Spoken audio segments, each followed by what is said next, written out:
Hi, I'm Cheryl and welcome to the Sewing Room channel. Aren't these cute? This is a little Easter basket and you can make it with or without the handle. So if you want to put flowers in it, these are artificial flowers, you can leave the handle off, or if you want to put this on, you can't make the flowers way too big like this. So this is what the inside of the little basket looks like. Here it is in the back. One other thing that I want to mention is that behind me you'll see a lot of other items that you can make. All of those links will be listed below your YouTube screen. Okay, let's get started on this fun basket. Take your 7-inch square for the bottom of the basket and fold it in half and finger press it, and then fold it over the other way in half and finger press, making sure all your fabric is even all the way around. Then you're going to take a ruler and put the 3.5-inch mark up here in the corner, and then go out and put marks. And you're going to continue that all the way around till you get over here. Then place a pin to hold it, because this will prevent the fabric from shifting while you're cutting it. You can either use a rotary cutter or scissors and cut right on that line. I purchased my fleece from Walmart, but not all Walmart stores carry sewing and craft supplies. So this is Heat and Bond Fusible Fleece. So I've taken a piece and I've cut it smaller than my fabric for the very bottom. And on one side of the fleece, it's really, really rough. That's the side that you put against the back side of your fabric, the not so pretty side, and follow package instructions for fusing it on. Take your 6-inch by 20.5-inch fabric for the outside, and then cut your fleece smaller than this piece here of fabric and fuse it on following package instructions. Here is how I recommend you draw the face for the outside of the bag.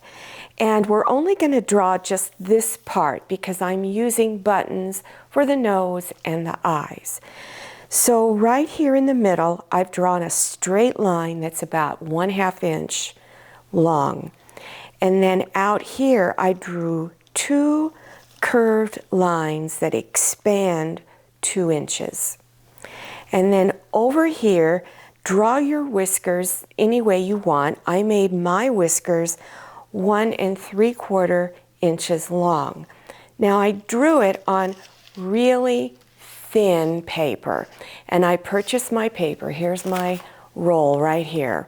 I purchased it from Home Depot. It's in the paint department, and it's paper that's used for masking off areas that the painters don't want the paint to get on. We're going to be stitching on this paper, so if you're going to make more than one basket, cut some more paper the size of your drawing and put it underneath, and then pin it together. Then you're going to go to your sewing machine and remove the needle thread. This is real important. Then place this underneath your presser foot and let the needle stitch right over these lines. It's going to put perforations in the paper, and in a moment I'll show you what it looks like. So stitch on all of these lines that you drew. Then center it on your fabric for the outside, and keep in mind that the eyes and nose are going to be up in here. So make sure this is centered, keeping in mind those 3 little buttons. Place some pins to hold the paper in place. And then now you can put the thread back in your needle, and you're going to stitch right over these lines. Now the stitch that I selected on my sewing machine looks like this. When you look on the screen and you're selecting your stitches, look for one to see if you have one like this. It's 3 little lines, very tiny. What that means is the stitch, the needle is going to go back and forth several times, then move forward, go back and forth again. So that's how I got this really dark look. It makes it stand out more.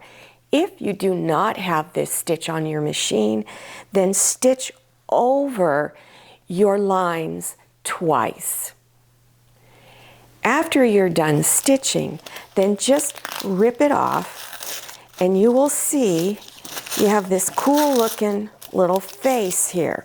Now, if you have problems getting the paper out, it's stuck under some of your stitches, then just take a pair of tweezers and pull it out. Now we're going to stitch the two pieces together. And what you want to do is take and bring, this is the front side of the circle, all right, and then this is the front side of the fabric for the outside. You're going to bring those front sides together. And to start stitching, now I don't want to pin this because I found it's really difficult to just pin this. So what I'm going to do is insert my needle down here. I'm going to leave about 2 inches that I'm not stitching on just yet. It'll be finished later. And do a few stitches. And as you stitch, you keep turning this top fabric, stitch a little more, and keep turning it until you get all the way around. Once you get to the end here, you're going to leave 2 inches that's not stitched. So this is what it looks like when you're done. Okay, now we're going to close this up along the side. So that's why you didn't want to stitch it all the way, so it's going to be easy to close this up. So bring your ends together. I recommend you pin them together and then stitch a 1/4 inch wide seam along here. Finger press the seam open and then finish stitching it along the bottom. Now you'll notice when you're done that the edges are kind of curling up a little bit. What you need to do is just take small scissors and do little clips all the way around. Make sure you don't cut through your stitch line. Then after you've done that, you want to go ahead and stitch your lining fabric, the bottom and the sides, together just like you did this. Now turn your fabric for the outside and turn it to where the pretty side is showing out, so it's front side out. Now leave your lining fabric with the back side or wrong side, the not so pretty side, and leave it facing out. And now put it down inside and make sure you match up the seam of the lining and the seam of the outside fabric and line everything up. You'll notice that your lining fabric sticks way up above this top edge. It's supposed to, it's cut wider. So what you're going to do is you're going to fold this edge over about 1/4 inch and fold the rest over the top edge of the bag and pin it all the way around. So you should have it pinned or clipped. I wound up using clips because it was a lot easier than pinning. So after you've done this, just set it aside while we make the ears. The overall width of your ears is 3 inches and the length of the ears is 5 inches. So what you want to do is take a ruler and draw a 5-inch long line. Then if you have little circle templates like these, use it or a small lid to a bottle or jar that's about 2 inches in diameter and just draw just a little bit around that curve. And then put a line, a 1.5 inch line on your ruler on the center line and go down about 2 inches from the top of your curve. Put a little mark here and here.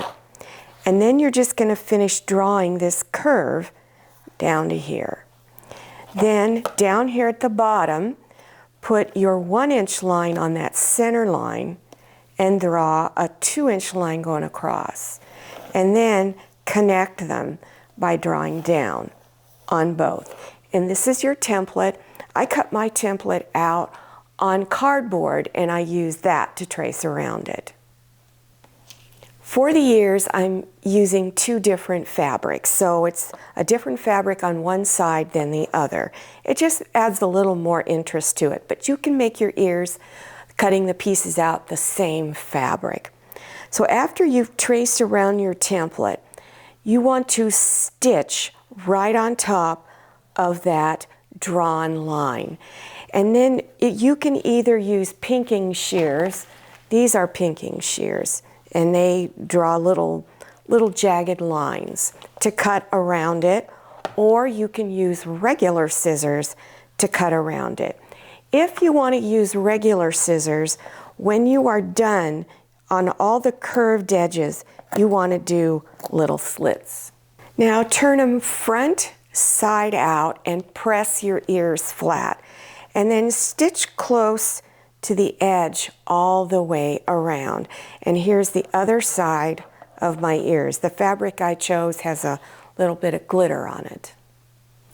So before I put it onto the basket, I'm going to fold it over about like that. I'm not going to go all the way to the edge, but close. And then on each side of the whiskers, I'm going to put it underneath and then pin or clip it on. Then when you go to stitch, you're going to stitch right on the bottom edge of your lining fabric all the way around. Now it should look like this. To make the straps, your fleece is cut 1.5 inches wide and about 1/2 inch shorter than the overall length of your fabric for the strap. So off to one side, you're going to put the fleece about 1/2 inch from the edge. Then at each end of the fleece, you're going to fold it over and press, and then at this end and press. Then take this side of the fabric and fold it over and press.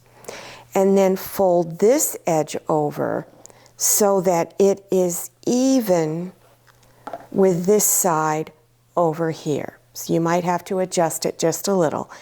And then press. Then go ahead and pin along the edge. And then on each side of the strap, you're going to stitch close to the edge, again on both sides. Place the strap just behind the ear on each side.